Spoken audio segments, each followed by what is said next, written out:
Halo teman-temanku semuanya, dimanapun kalian berada. Semoga teman-teman selalu dalam keadaan yang sehat dan selalu dimudahkan dalam mencari rezeki. Berjumpa kembali dengan channel Rindu Stories, channel yang berisikan tentang konten cerita romantis yang diberi latar belakang berupa video pemandangan alam. Pada kali ini di hari Minggu tanggal 3 Mei tahun 2026. Kali ini saya menghadirkan kisah lanjutan dari ceritanya Ari ya.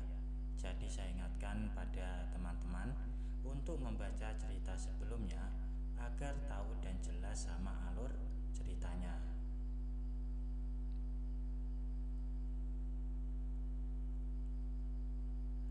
Dan untuk kisah kali ini bermula sewaktu malam hari. Mereka duduk di ruang tamu kecil, nonton TV yang suaranya pelan. Tapi di dalam hati Ari dan tantenya ada kesan yang berbeda. Ari duduk diam di kursi. Pikirannya teringat kejadian di dapur. Rasa bersalah membuatnya gelisah. Dia merasa seperti pengkhianat terhadap omnya yang sudah baik menerimanya. Meskipun sementara Tante Maya meski tersenyum saat suaminya bercerita tentang syuting hari ini, dalam hatinya masih bergulat. Dia merasa bersalah besar, tapi ada rasa penasaran yang tak mau hilang. Hari-hari berikutnya berlalu dengan lambat. Ari semakin giat mencari kerja. Pagi-pagi ia keluar rumah dengan kemeja rapi, berjalan kaki keliling kompleks, bertanya ke warung, bengkel, sampai ke toko material. Sore harinya pulang dengan kaki pegal dan kertas lowongan yang semakin menumpuk di kamar kecilnya. Omnya sesekali memberi saran. Tante Maya selalu menyambut dengan makanan hangat dan senyum ramah. Tapi ada sedikit canggung yang tak terucap setiap mereka bertemu di dapur atau lorong sempit. Tante Maya berusaha bersikap biasa, tapi kadang matanya melirik Ari sebentar lebih lama dari biasanya. Lalu cepat memalingkan muka karena merasa bersalah. Ari sendiri semakin pemalu, selalu menunduk dan menghindari kontak mata terlalu lama. Suatu pagi, sekitar 10 hari setelah kejadian mati lampu, Pak Udin datang ke rumah itu. Pria 45 tahun itu datang dengan motornya, memakai kemeja safari khas ketua RT. Tante Maya yang sedang menyapu teras langsung menyapa ramah dan mempersilahkan Pak Udin untuk masuk ke rumah.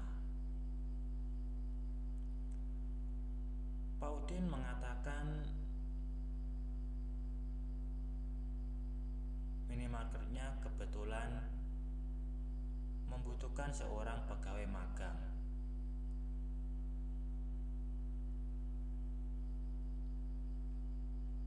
Dan Ari yang sedang duduk di ruang tamu langsung berdiri, jantungnya berdegup. Dan dengan lantang, ia pun langsung menerima tawaran dari Pak Udin tersebut. Dan mulai besok, Ari sudah di minimarket, kerja magang 3 bulan, dan kalau cocok nanti akan pegawai tetap.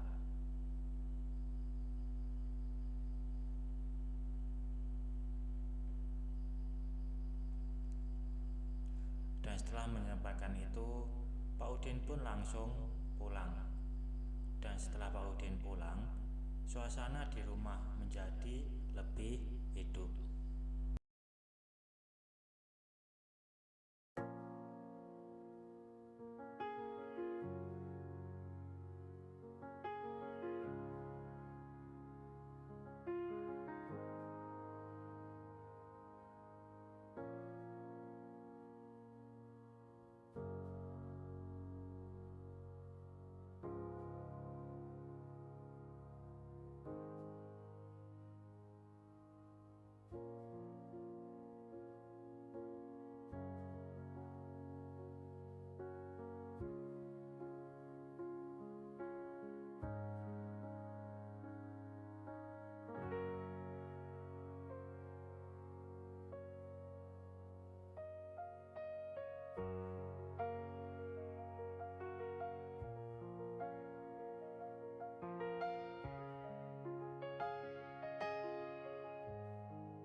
berikutnya, Ari berangkat ke minimarket Pak Udin dengan langkah yang lebih ringan. Itu adalah langkah pertama menuju kehidupan baru di Jakarta. Tapi di balik itu semua, perasaan Ari dan tantenya masih menyimpan rahasia kecil yang belum terucap. Pagi pertama, Ari bekerja di minimarket Pak Udin terasa berbeda dari hari-hari sebelumnya. Jam 6:30 pagi, ia sudah berjalan kaki, menyusuri gang komplek yang masih sepi, membawa bekal makan siang yang disiapkan oleh tantenya. Minimarket itu berada di ujung komplek, dengan tulisan besar di papan depan yang sudah agak pudar. Bangunannya tidak terlalu besar, toko depan untuk kasir dan rak-rak barang. Lalu ada gudang belakang yang cukup luas untuk menyimpan stok. Ari masuk melalui pintu samping gudang, seperti yang diinstruksikan Pak Udin kemarin. Udara di dalam gudang terasa pengap, campuran bau kardus, plastik, dan sedikit debu. Rak-rak besi tinggi menjulang hingga langit-langit, penuh dengan kardus mie instan, minuman kaleng, sabun, dan berbagai barang kebutuhan sehari-hari. Lampu neon putih menyelat terang, tapi tetap terasa agak redup di sudut-sudut gudang. Seorang pria berusia sekitar 28 tahun menyambutnya dengan ramah. Tubuhnya sedang, rambutnya rapi, memakai kemeja polo biru dengan logo minimarket. Dan pria itu bernama Bima. Ia adalah manajer di tempat itu.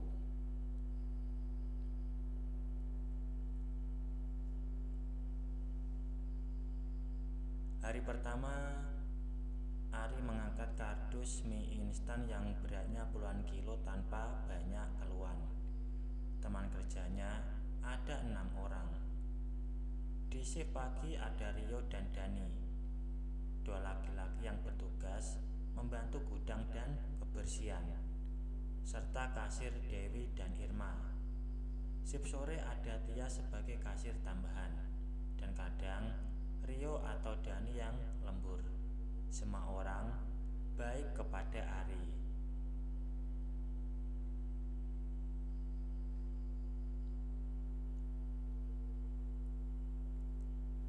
Singkat cerita, sudah 2 minggu pertama Ari bekerja dengan lancar. Pagi shift mulai jam 7 sampai jam 3 sore, dan shift sore jam 3 sampai jam 11 malam. Ari biasanya ambil shift pagi karena lebih suka pulang sore dan masih sempat membantu di rumah. Sesekali ia bahkan memijat tantenya ketika tantenya meminta tolong karena lelah. Gudang menjadi tempatnya yang nyaman meski pengap dan berdebu, tapi dia merasa berguna. Setiap hari ia mengangkat puluhan kardus, menyusun susu kaleng, minyak goreng, dan deterjen dengan rapi. Tubuhnya semakin terbiasa, otot lengannya terasa lebih kencang, dan teman-temannya semakin akrab. Saat istirahat siang di gudang belakang, mereka sering ngobrol santai.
Baik teman-teman, mungkin cukup sampai di sini dulu untuk cuplikan cerita yang bisa saya berikan. Kalau ada salah penulisan maupun perkataan, saya minta maaf yang sebesar-besarnya. Semoga teman-teman dapat terhibur dengan cerita yang kali ini saya sajikan, dan nantikan kelanjutan ceritanya hanya di lain kesempatan. Saya ucapkan selamat beraktivitas dan terima kasih.